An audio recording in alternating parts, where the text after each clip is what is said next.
Ikut merancang undang-undang perumahan rakyat ini. Jadi kalau kemudian pekerja pun menolak, pengusaha menolak, ini kesalahan ketika undang-undang itu dibuat sebetulnya di mana Pak Suryadi? Iya, sebetulnya memang seperti yang sampaikan tadi, ini ada pergeseran beberapa poin ya. Yang pertama, yang tadinya kewajiban pemerintah menyediakan rumah bagi masyarakat yang belum punya rumah, kemudian menjadi kewajiban pekerja gitu. Kemudian yang kedua, isu sektoral yang tadinya rumah menjadi isu pengumpulan dana. Hmm. Belum lagi tadi kalau disebut bahwa ini tabungan, setahu saya tidak diatur. Misalnya sejauh mana ini dijamin di dalam seperti LPS misalnya. Ini kan menjadi masalah tersendiri. Kemudian tidak ada kewajiban bagi BP Tapera bahwa seluruh dana yang terkumpul ini kembali kepada rumah. Bahkan tadi untuk investasi gitu. Bahkan tidak ada kewajiban misalnya ini investasinya aman berapa persen. Itu kan apa yang disampaikan oleh dari BP Tapera tadi kan itu baru ekspektasi internal, tapi tidak diikat menjadi kewajiban. Bagaimana kalau ternyata investasinya kurang dari katakanlah bunga deposito, itu tidak ada diatur sehingga bisa jadi menjadi kerugian bagi para penabung gitu. Nah, hal-hal inilah yang saya kira memang tentu akan menjadi bahan evaluasi kita, tidak saja PP-nya, barangkali undang-undangnya juga perlu dievaluasi karena informasi yang kami terima dari masyarakat. Pertama banyak perusahaan-perusahaan yang secara mandiri juga mengadakan ini iuran tabungan entah melalui koperasi dan lain sebagainya gitu. Demikian juga yang sudah dihimpun misalnya dari ASN ketika mereka tidak mengambil manfaat dalam bentuk rumah, misalnya mengambil yang sudah pensiun sampai sekarang banyak sekali yang tidak bisa dicairkan, direalisasikan gitu. Sehingga inilah yang menjadi problem sehingga kami tentu secara terbuka untuk mengevaluasi kebijakan ini tidak saja di PP-nya tapi juga mungkin di level undang-undang harus kita sinkronkan dengan undang-undang yang lain begitu. Jadi undang-undangnya juga salah gitu Pak Suryadi? Mungkin pada waktu itu dengan beberapa pertimbangan bisa jadi punya alasan yang kuat, tetapi dengan berbagai pertimbangan-pertimbangan terbaru, misalnya ada beberapa yang harus terintegrasi seperti BPJS, kemudian JKN dan lain sebagainya, ini kan harus diintegrasikan gitu. Apalagi PP ini kan terlambat keluarnya, sehingga kalah cepat dengan beberapa kebijakan lain. Gitu. Oke, Mas tabungannya yang Oke, kembali, Kak Eli. Jadi tadi buruh sendiri gitu, selain untuk apa Tapra ini, apalagi sih potongan-potongan yang ada dibebankan kepada Anda? Memang kan kita berbagi dengan pengusaha ya Pak ya, sama. BPJS ya sudah Mas tahu itu. Kami ini dari kalangan buruh karena memang mayoritas anggota kita di kelas rendah ya Pak ya. Mereka itu walaupun begitu mereka berupaya mencicil rumah. Di luar skema ini? Iya, di luar skema ini. Jadi karena memang mereka butuh rumah ya, lalu mencicil kendaraan, motor atau apalah segala macam gitu. Nah, masalahnya ketika mereka sudah mencicil rumah sejak misalnya kita sebut 7 tahun yang lalu dan diwajibkan lagi Pak ke sini. Itu yang membuat kami memprotes gitu. Kenapa tidak sukarela saja? Sukarela. Yang punya rumah itu oke lah kamu tidak perlu. Tapi yang tidak punya rumah karena memang ada keinginan akan dapat rumah walaupun yang dikatakan Bapak tadi itu bukan untuk rumah tapi itu hanya pengumpulan dana.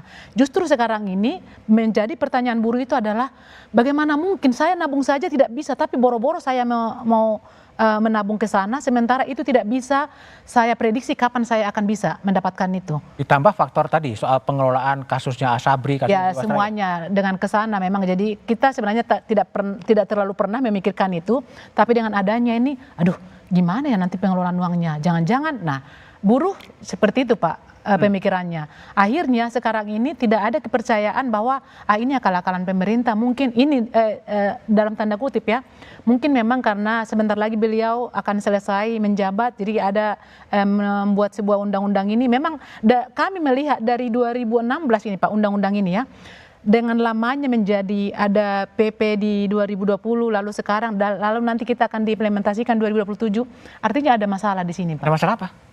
Ya kita kenapa begitu lama? Kenapa begitu jauh jaraknya gitu Pak? Dari Undang-Undang 2016 sampai 2020 dan sampai 2024 dan nanti akan dilaksanakan 2027. Artinya belum siap kan? Belum ready. Belum siap. Kalau ditanya sekarang, di mana lahan yang akan dibangun Pak? Oh. Lalu berapa tahun saya baru bisa mengambil uang saya itu. Katanya memang tadi saya dengar bahwa itu kita ambil setelah 58 tahun kita pensiun. Saya sekarang 54 tahun. Artinya saya bisa mengiur 4 tahun. Apakah itu, saya nggak tahu ya, belum baca semua. Apakah saya berhak mengambil uang saya itu 100% dengan bunganya? Kalau di BPJS Pak, kita menikmati Pak. Kita ngiur, misalnya kami kecelakaan diobati, kita sakit diobati. Jadi ada hal-hal yang kami dapatkan dari sana. Nah ini kan memang tapera, jangan dipaksakan pemerintah, buruh yang menderita ini makan menderita dengan memang gotong royong, kemanusiaan segala macam. Kalau saya kaya raya mungkin saya bolehlah. Atau buruh ini gajinya di atas 10 juta, gaji yang 2 juta sampai 5 juta yang paling tinggi di padat karya sekarang kan, bagaimana mereka akan bisa membayar itu? Oke, baik. Kembali Pak Budi, ini ada banyak problem ya. Salah satunya adalah problem ketidakpercayaan sebetulnya, problem trust. Gimana BP Tapera untuk merespon soal public trust itu sendiri? Ya mungkin saya menjawab dulu apa yang disampaikan Bu Eli, bahwa yang berhak menjadi yang mengiur atau dipotong tabungan adalah UMP ke atas. UMP ke atas. Dan ada ceilingnya Pak Anton. Jadi kita lagi nanti akan dikaji berapa ceilingnya. Oh itu belum ada juga? Kan belum ada collection memang. Oke. Sampai dengan hari ini itu masih di tahap dalam proses. Tetapi bahwa swasta itu masih diberikan paling lambat sampai 7 tahun sejak PP tersebut terbit tahun 2020. Sehingga paling lambat 2027. Nah, bahwa yang 2024 ini adalah menyangkut penyempurnaan dari PP 25. Jadi bukan dia lambat. Sebenarnya semua aturannya sudah ada di tahun 2020. Hanya menyangkut kewenangan di dalam menerbitkan peraturan besaran tabungan. Itu yang di PP 21 2024 ini. Kemudian juga masalah penunjukan bank kastodian. Tadinya hanya bank kastodian konvensional dibuka untuk bank kastodian yang syariah. Kemudian yang ketiga mengenai pelaporan. Hanya terkait pelaporan penyaluran pembiayaan yang dari bank kastodi dari bank penyalur ke bank kastodi. Kemudian yang keempat hanya masalah pemisahan antara dana tapera dengan dana pemerintah. Jadi hanya mengatur itu, substansinya nggak ada berubah sama sekali di PP 21 ini terhadap yang PP 25 secara substansi. Hanya menyangkut kewenangan-kewenangan. Soal trust tadi gimana Pak Dodi merespon? Nah terkait dengan trust, itu sudah menjadi di dalam undang-undang ini sudah sedemikian rigidnya mengatur bahwa dana tersebut tidak dipegang oleh BP Tapera. Tetapi pass-through melalui bank kastodi dipegang oleh manajer investasi. Manajer investasi ini adalah berdasarkan kriteria yang sangat ketat dia bisa menjadi manajer investasi di BP Tapera untuk ditunjuk. Dan dana tersebut setiap hari nilai aktiva bersih bisa dicek melalui aplikasi TDS kita, platform kita. NAB-nya setiap hari naik atau tidak itu bisa dilihat. Jadi transparan dan akuntabel di dalam pengelolaan dana Tapera. Dan bisnis model ini adalah bisnis model mungkin satu-satunya yang di dalam sui generis. Berbeda dengan bisnis model yang sui generis lainnya. Makanya transparansi, kemudian akuntabilitas sangat dijaga di dalam pengelolaan ini. Sudah diatur di dalam undang-undang dan PP-nya Pak. Pak, ini, jadi trustednya di situ fund kita. Jadi memang masih bisa banyak problem ya. Tapi bagaimana kemudian mencarikan solusi di antara sengkarut-sengkarut informasi kita jeda setelah berikut ini.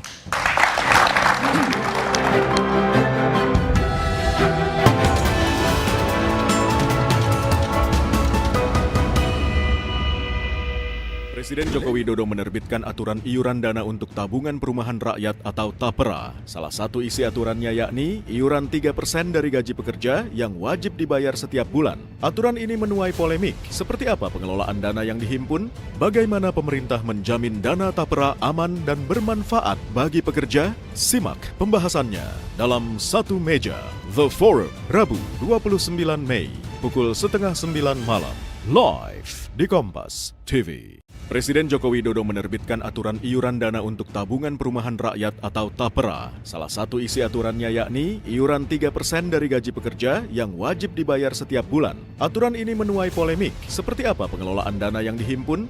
Bagaimana pemerintah menjamin dana TAPERA aman dan bermanfaat bagi pekerja? Simak pembahasannya dalam Satu Meja The Forum, Rabu 29 Mei, pukul 8:30 malam, live di Kompas TV. Presiden Joko Widodo menerbitkan aturan iuran dana untuk tabungan perumahan rakyat atau TAPERA. Salah satu isi aturannya yakni iuran 3% dari gaji pekerja yang wajib dibayar setiap bulan. Aturan ini menuai polemik. Seperti apa pengelolaan dana yang dihimpun? Bagaimana pemerintah menjamin dana TAPERA aman dan bermanfaat bagi pekerja? Simak pembahasannya dalam Satu Meja The Forum, Rabu 29 Mei, pukul 8:30 malam, live di Kompas TV. Presiden Joko Widodo menerbitkan aturan iuran dana untuk tabungan perumahan rakyat atau TAPERA. Salah satu isi aturannya yakni iuran 3% dari gaji pekerja yang wajib dibayar setiap bulan. Aturan ini menuai polemik. Seperti apa pengelolaan dana yang dihimpun?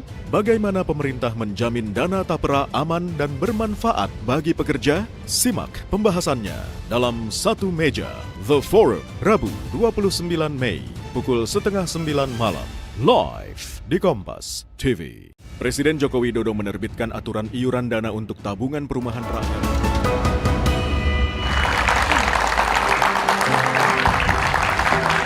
Masih bersama saya Budiman Tantorejo di Satu Meja The Forum. Pak Suryadi Jayapurnama, anggota Komisi 5 DPR RI. Pak Suryadi, apa yang akan dilakukan oleh Komisi 5 DPR setelah terjadi kontroversi yang meluas soal TAPERA?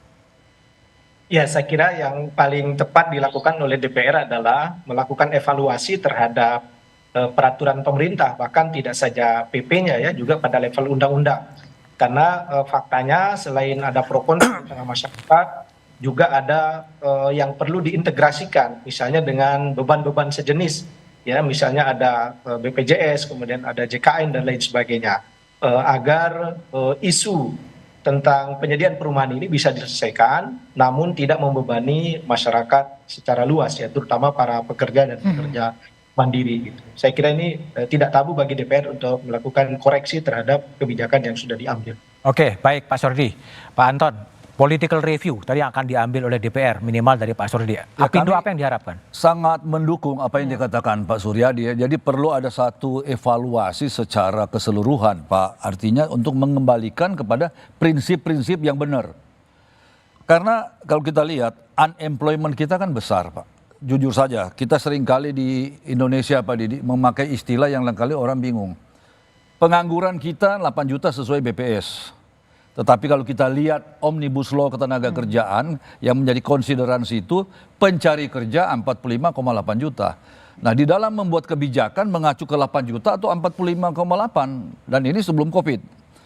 Yang miskin 28 juta tetapi yang tidak mampu bayar BPJS Kesehatan 132 juta Pak. Nah artinya menurut saya ini lapangan kerja jadi penting.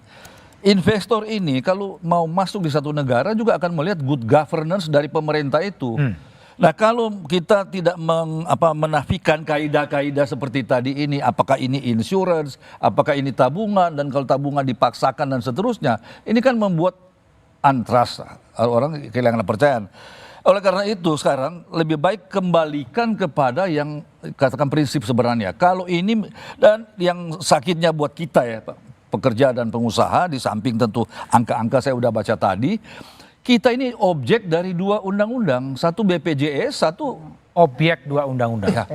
Padahal urusannya sama, ada masalah perumahan diatur dan dibantu oleh BPJS, ini ada lagi yang satu yang baru muncul, yang mungkin hasilnya 20 tahun sekian baru kita lihat.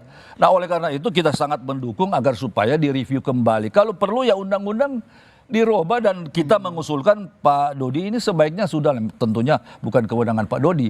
Tetapi ini udah atur aja ASN Pak. Oke, baik. Karena swasta kan sudah bisa atur sendiri. Atur sendiri. Oke, Kak Eli bagaimana respon Anda terhadap gagasan dari Pak Suryadi untuk ditinjau ulang saja. Iya, saya sepakat dan terima kasih Pak Suryadi, baru kali ini DPR bersama-sama dengan kita Baru ya. pertama kali Baru DPR kali ini bersama-sama. saya salut sama Bapak karena terbuka bicara seperti itu. Salam hormat Bapak, dan saya bangga juga pengusaha ternyata bersama-sama dengan kita. Artinya ini dipandang dari semua sudut komprehensif ya, bahwa ini tidak mungkin dilaksanakan sekarang. Jadi kami siap membantu kalau misalnya ada revisi-revisi, apa masukan dari kita Pak tentang ini.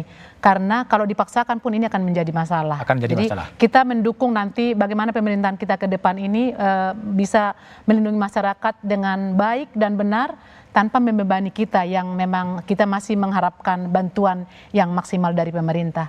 Oke, baik Eli. Sebelum ke Pak Dudi, ke Mas Didi dulu. Mas Dudi, kalau menurut Anda, Mas Didi, decision making prosesnya agak bermasalah sebenarnya. Kan di Undang-Undang Dasar pasal 8H itu pemerintah wajib menyediakan rumah untuk rakyatnya. Itu kewajiban. Tapi diwajibkan untuk lewat buruh. Ini berarti buruh tenaga kerja diwajibkan untuk mensupport perumahan rakyat. Itu salah. Jadi undang-undangnya diamandemen saja. Menurut saya harus dirubah. Ini bukan undang-undang perumahan, tetapi undang-undang tabungan, sistem keuangan. Ini undang-undang bank. Bukan undang-undang untuk penyediaan rumah. Jadi salah kalau menginterpretasikan dari pasal 28H Undang-Undang Dasar ke sini salah. Apalagi PP-nya tambah salah. Jadi diamandemen saja, masuk ke MK atau dibatalkan. Nggak apa-apa, kan banyak yang sudah dibatalkan. Sebaiknya dibatalkan saja, ini tidak bertanggung jawab. Oke. Apalagi diwajibkan ya kepada semua pekerja. Pak Dodi, bagaimana Tapra akan mencoba dalam posisi yang Pak Dodi tidak enak ya, DPR-nya melakukan political review dan Anda sebagai melaksanakan, apa yang akan dikerjakan sekarang? Ya tentu kami menjalankan sesuai dengan fungsi kami yang diatur di dalam undang-undang dan PP. Sebenarnya maksud dan tujuan undang-undang ini sangat mulia dikarenakan ingin memberikan rumah yang layak huni dan terjangkau bagi masyarakat berpenghasilan rendah. Kalau tidak ada bantuan, maksudnya dana pemerintah dan dana Tapera, tentu ini masyarakat ember ini akan sulit sekali memiliki rumah karena kita tahu kenaikan harga rumah lebih tinggi kenaikannya dibandingkan penghasilan itu sendiri. Makanya perlu ada undang-undang dan peraturan pemerintah yang mengatur untuk membantu para MBR agar bisa memiliki rumah dengan rumah yang terjangkau, layak huni, dan tentu juga memberikan rasa nyaman bagi peserta Tapera. Dan menurut saya masalah akan dilakukan ini itu merupakan hak dari masing-masing. Gitu. Oke, baik Pak Didi, Pak Didi, Kak Eli dan Pak Anton dan Pak Suryadi yang telah bergabung di satu meja The Forum. Tabungan perumahan rakyat adalah kesepakatan politik DPR dan pemerintah. Kepercayaan diri pemerintah yang terlalu tinggi membuat komunikasi Tapera menjadi sedikit berantakan. Momentum dan suasana kebatinan publik tidak jadi pertimbangan. Publik masih traumatik ketika dana publik dijadikan bancaan dan dikorupsi. Saatnya mundur diri sejenak, menimbang rasa dan perasaan publik karena waktu ke depan masih panjang. Public trust jadi kunci. Demikian satu meja The Forum malam ini. Sampai jumpa pekan depan. Selamat malam dan